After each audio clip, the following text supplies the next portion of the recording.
Okay, hi everybody. Bonkai 922. Now, I just uploaded Taizai.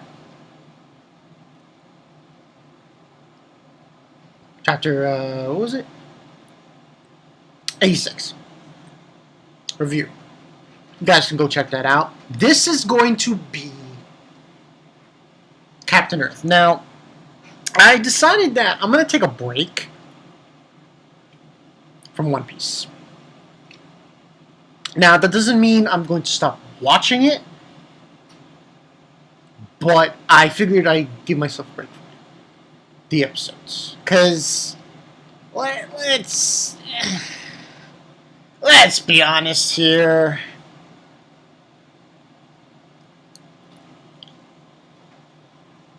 Last episode was good, but I noticed a few things. And I really think I should just... I'll keep watching the episodes, it's just I won't review it. Because it drains you out of after a while. But, yeah, I figured I'd do it that way. Anyway. Captain Earth. This was, episode 16. Her Flare. I have to say,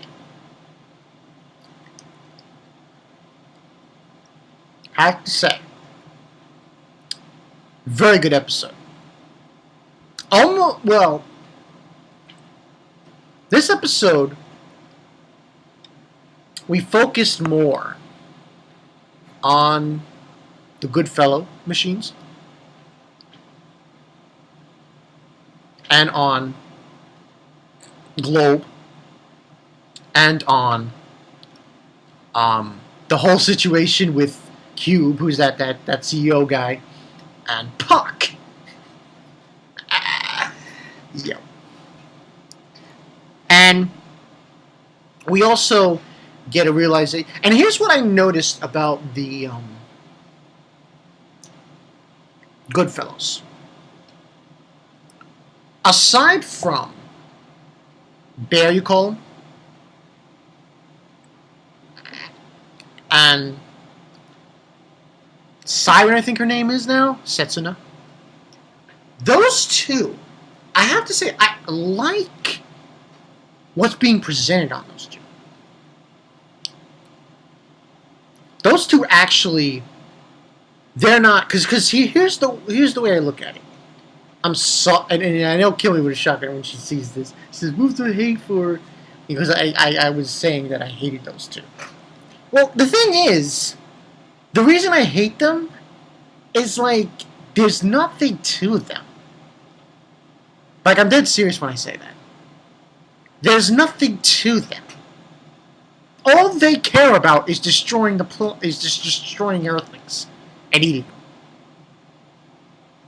Those two, what was his name? Zin, or Zink, or whatever his name is, and that Idle Eye. Those four, that's all they care about. And they're like, yeah, let's go kill him. Yeah, he got that sadistic smile. I'm like, there's nothing to them. All they want to do is kill him. That's... At least with Bear, or Baku, and Setsuna, they are thinking in this episode about their past lives, about before they were awakened. I like that more than these other guys, because they don't give, they just send them to the psycho ward. Send them to the psycho ward. They obviously are serial killers, and they're psychotic, and to be honest, blah. Now, even though blah, at least, we do have a few good fellows. Like I said, Bear and Setsu, who, there's more to them. There's more to them. There's more to the character. And I really appreciate those two better than the others. The other one I'm a little confused about is the one was that motorcycle girl. Her, I don't know where she lies among the good fellows. But what ends on happening is, we find out from Daichi, he has a talk with the commander, and we find out something about this summer plan, which has them going around Uranus's orbit and having them do something very important down the road, give or take. And he basically explains that to them. And we find out that Setsuna is able to bring back the orgone energy for them to use the kiltgangs. So the idol girl, she's like, she's a bitch. What a bitch. Her too. She's like, hey, psychopath. Come on. Sociopath. Come on. That she's gonna fight one, and then basically, and I know Hockey. I mentioned him because when this show first started, he's like, they're outnumbered, man. They're outnumbered. True, they're outnumbered, but they seemingly Setsuna is like leading them, Siren, and she just said one-on-one. Because they can't, even if they wanted to, they can't, because they need orgone energy to activate the kiltgangs, and they can't at the moment because they don't have enough. So they're only able to do like one. So, and the thing with Puck, we find also in this episode that Rabok, those names, Ramarok, and the other one, the girl, they noticed a change in Q, the CEO, and they're wondering what's going on with him. And Puck basically tells them, oh, he was under a lot of stress, so I made him fall in love with his secretary. Well, let's be honest here. Cube is now Puck. Pretty much. It's pretty much obvious. So, what ends on happening,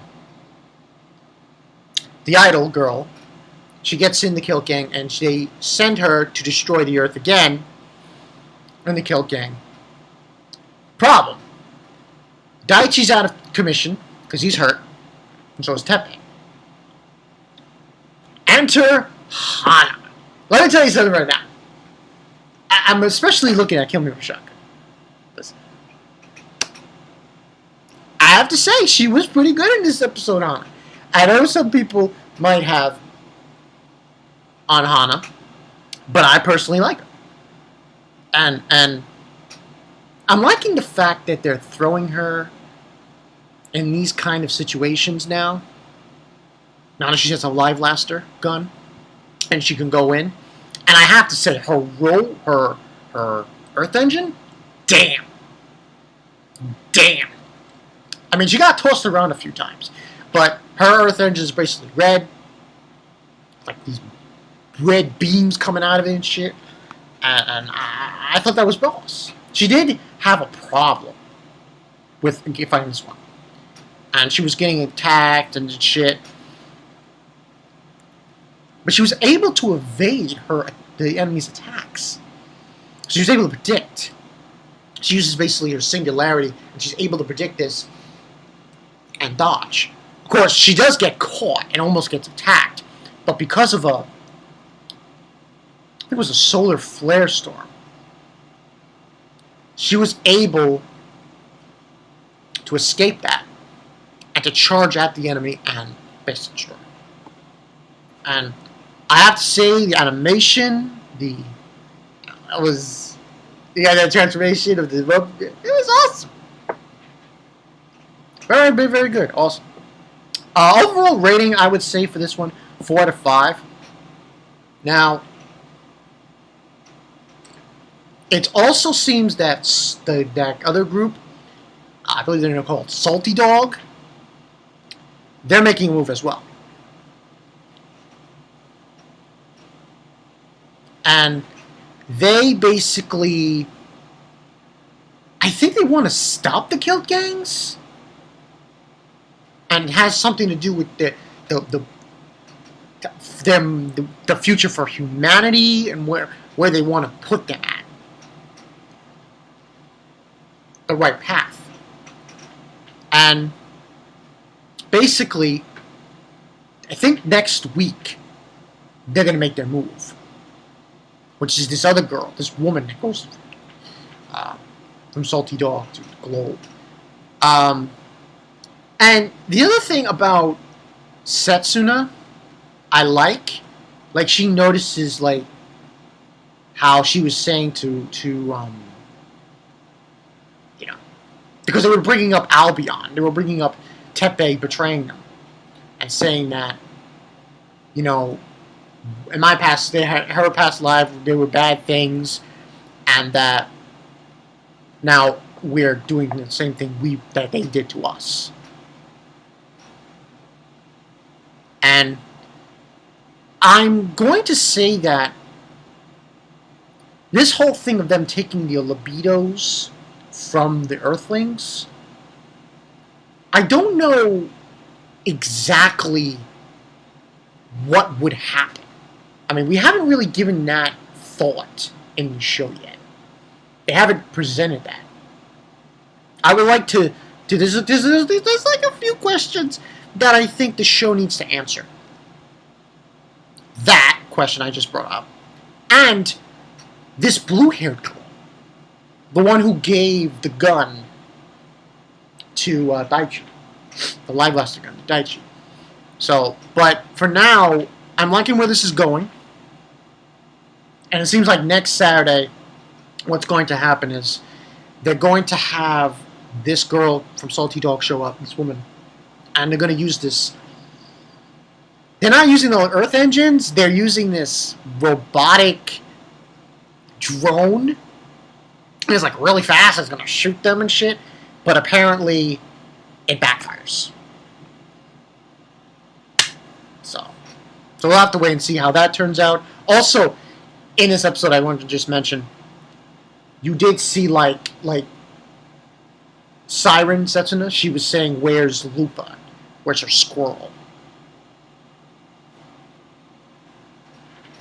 I think that had a part in this episode as well. But yeah, that's the story. Yeah, I really enjoyed the episode. 4 out of 5, like I said. Bankai 922. See you guys later. Won't be here this coming week. You guys can I think people don't need. It's going to be very little uploads, by the way. It looks like it's only going to be one this week. The scheduled upload, 1, maybe 2, max for the next 5 days. So hopefully you guys can handle that. And this was a good episode. And Hana, man, she was, you know, alright, you know, but that robot she's piloting was badass. Red and shit, it was flames and shit. Her flare. Check it. I'll see you guys later.